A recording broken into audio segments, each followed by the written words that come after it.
Oh! Hey everyone! I am your host Phoenix, but you can call me Nix. Today I'm reviewing a game called Dying Light. So, Dying Light is another one of my favourite games, especially with a voice actor making one of the best characters known as Kyle Crane. The VA for Kyle Crane is Roger Craig Smith, who is also known for being the voice actor for Chris Redfield in the Resident Evil series, Ezio Auditore for Assassin's Creed, and Mirage from Apex Legends. I personally love Kyle Crane as a character due to how cool he is.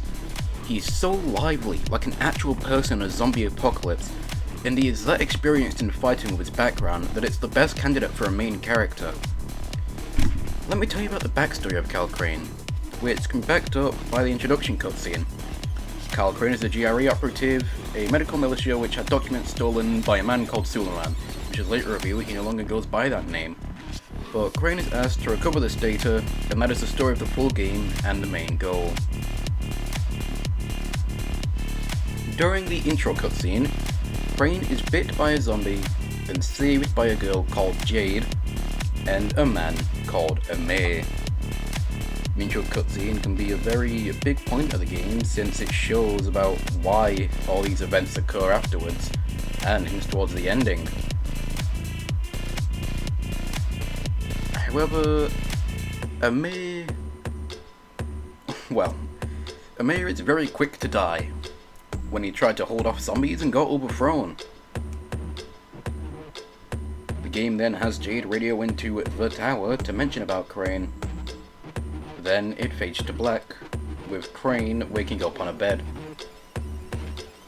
A little skip later, Crane goes to find the leader of the tower to try and see if that may be Suleiman, but instead meets a kid called Rahim who acts like the leader until later revealing the leader is called Brecken, not Rahim.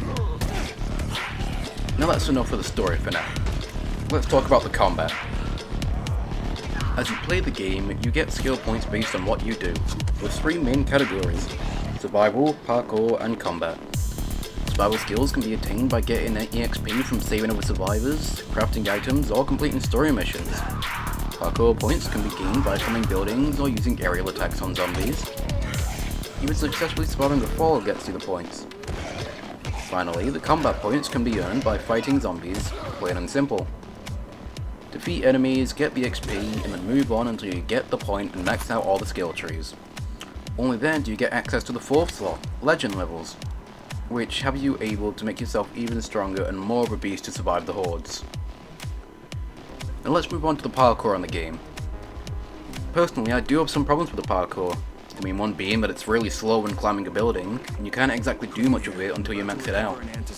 But you can get different skills to make the game a bit easier, such as a head stomp move and a drop kick, with a bunch more.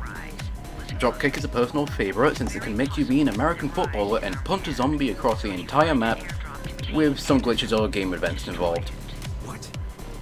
Now then, let me mention some characters in the game that I love, so I may miss some out and I apologise for that. Let's start with Jade, the first girl you'll meet and later find out she and Rahim are siblings. Jade is a hothead, as most would describe her, but she's not impulsive. She's more methodical. However, Rahim is the type where if explosives are in play, he wants in. And I'll move on to Spike. He lives just outside the tower in a separate safe house, but he is the main man when it comes to mapping out safe routes.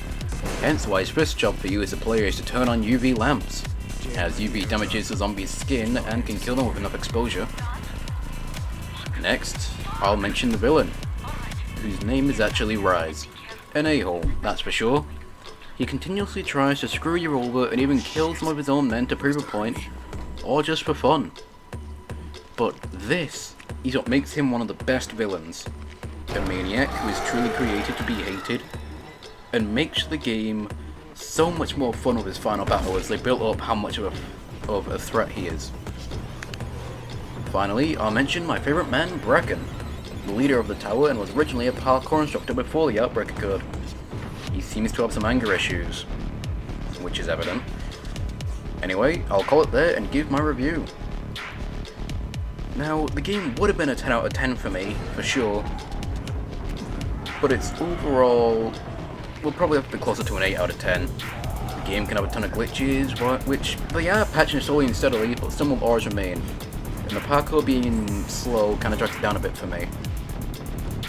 But I will mention about these ugly and most advanced zombies really quick, called volatiles.